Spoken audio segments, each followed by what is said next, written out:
صدقوني اللي بيسونرنا زوارة دسر يكرن مصراتن ادودرن الفوسا مصراتن ادودرن الفوسا يدر فان النمطة والتنساني بيها دما جيت التران بيها دما جيت التران أتامطني مناين الركسان رقازان أي مزرونة اللي نوريك سيد أمان نوريك سيد أمان أي كدود اللي بيا أي رنت قرولا صوت الضاغط فويتنا دولي بوجنا. نحن المتظاهرون اليوم في ميدان الشهداء من كل المدن الأمازيغية من الصحراء إلى جبل نافوسة إلى الزوارة ومن مدن ومناطق ليبيا إلى عاصمتنا الحبيبة طرابلس. نؤكد إدانتنا لحادثة تدنيس رمز الهوية الأمازيغية من قبل مجموعة تتبع جهات ومؤسسات حكومية. عليه نعلن الآتي: ندين الصمت المستمر من قبل المؤسسات الحكومية والمجلس الرئاسي حيال حادثة الاعتداء على رمز الهوية الأمازيغية. 2. العمل وبالشكل العاجل وإلقاء القبض على متسببي هذه الحادثة وتسليمهم لمكتب النائب العام. نطالب بشكل عاجل إقالة وزير الداخلية المكلف ورئيس جهاز الأمن العام، وذلك لمسؤوليتهم التامة عما حدث واستفزازهم للأمازيغ في أكثر من موقف، وتكليف شخصيات أمنية وطنية تملك من الخبرة والكفاءة ما يمكنها لذلك. ختاما، نؤكد على ضرورة تنفيذ مطالبنا من قبل حكومة الوحدة الوطنية. عاشت ليبيا حرة أبية، والمجد والخلود لشهدائنا الأبرار. أتدرت ليبيا تادرفت. حرر بمدينة طرابلس بميدان الشهداء يوم الأربعاء الموافق 26 فبراير 2025.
من المركبات المارة بدهس وتدنيس راية الأمازيغية.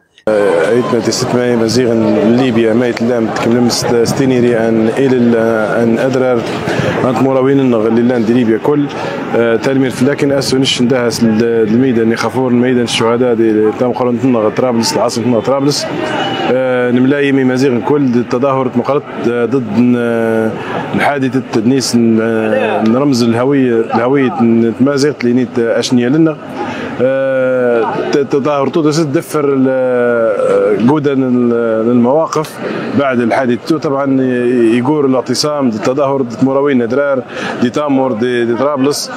بيان اهالي بلديه زواره الكبرى حول الاعتداء على علم الهويه الامازيغيه. الزلف لون بكل غضب وسخط ندين باشد العبارات الجريمة النكراء المتمثلة في تدنيس الراية الأمازيغية، هذا الرمز الذي يجسد تاريخا عريقا ونضالا طويلا من أجل الحرية والهوية والكرامة. إن هذا الفعل الجبان اعتداء سافر ليس فقط على الأمازيغ بل على كل القيم الإنسانية والمبادئ الديمقراطية التي تقوم على التعددية والاحترام المتبادل. إننا نحمل الجهات المعنية كامل المسؤولية عن هذا العمل الاستفزازي، ونعتبر صمتها أو تهاونها بمثابة تواطؤ غير مباشر مع المعتدين، وعليه فإننا نطالب: 1. فتح تحقيق فوري وعاجل للكشف عن هوية الجنات وتقديمهم للعدالة في أسرع وقت ممكن. 2. إنزال أشد العقوبات على المتورطين حتى يكونوا عبرة لكل من تسول له نفسه المساس برموز وهوية الأمازيغ. 3. اتخاذ إجراءات صارمة لضمان عدم تكرار مثل هذه الاعتداءات الاستفزازية التي تهدد السلم الاجتماعي. 4. تحمل الدولة مسؤولياتها الكاملة في حماية رموز وثقافة الهوية الأمازيغية، وعدم السماح بأي شكل من أشكال العنصرية أو الكراهية الممنهجة. نؤكد للجميع أن مثل هذه التصرفات الهمجية لن تثنينا عن مواصلة الدفاع عن كرامتنا وهويتنا بكل الوسائل المشروعة، وسيبقى ولاؤنا دوما للوطن وعلم الأمازيغ مرفوعا شامخا رغم أنف الحاقدين. عاشت ليبيا حرة أبية، المجد والخلود للشهداء. حرر يوم السبت الموافق 22 فبراير 2025 بمدينة زوارة. الزلف الله ونضم قرار تنمية ونضم قرار نتشين طبعا قبل كل شيء ما عندناش مشكلة إذن اللي بي نقل اللي بي نديت ماتنا، لكن نتشين أيضا علم الهوية اللي قد ما نفلس الشهداء إذا من نسن تنميرتي كل من يحضر يتنقضاق الحراك نتشين لا عندنا مشكلة إذني ليبي إذا هيتك ليبيا، بالعكس نتشين نتجمع قليبيين ونتوحد قليبيين تنميرتي. بخصوص ما يحدث من استفزاز وتهجيج الفتن بين أبناء الوطن الواحد، نحن إخوتكم أمازيغ رحيبات ندعو كل الحكماء من جميع ربوع ليبيا الوقوف أمام كل من يريد أن يشعل فتيل الفتنة بين الإخوة. الرسالة تاعنا عطت نص الشهود يا العالم كيتنت أزل هذا نضمات في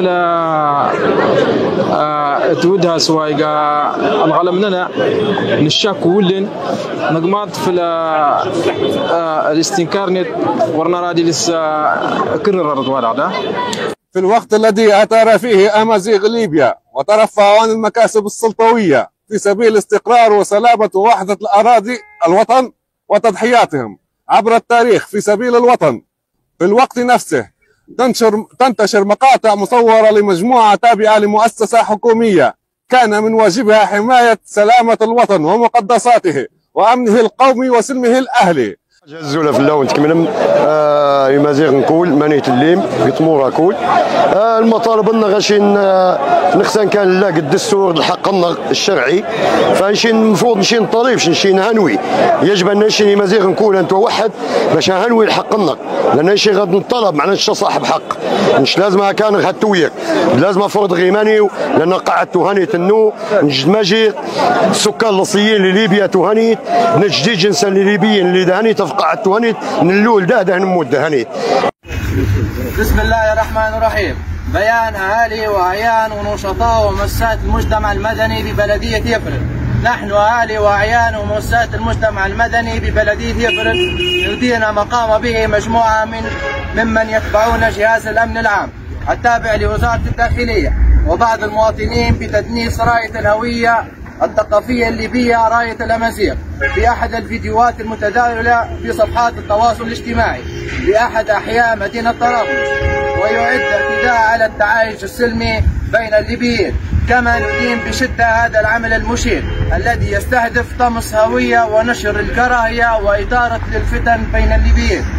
الزول في اللون مازيغ مانيت ليم نتشي الدكتور حسن الشطور عضو الحراك هات لمزيغن في المدينة القلعة نتشين بس نسد هذا الميدان الشهداء لمزيغن بعضنا باش نسود الرسالة ان معاش تعاود اي واحد يتعرض لهوية النغ على مستوى ليبيا نتشين رسالة نغسة مقرد نسد جميع المدن باش نسود رسالة اللي ودان النغ ان شراد هوية النغ اد الاصل النغ اد التاريخ النغ اد الانتماء النغ لابد نمشي نحافظ في الناس ونقص حتى نسود الرسالة يطل اللي نعناش النغ مش النغ ينعناش المستقبل.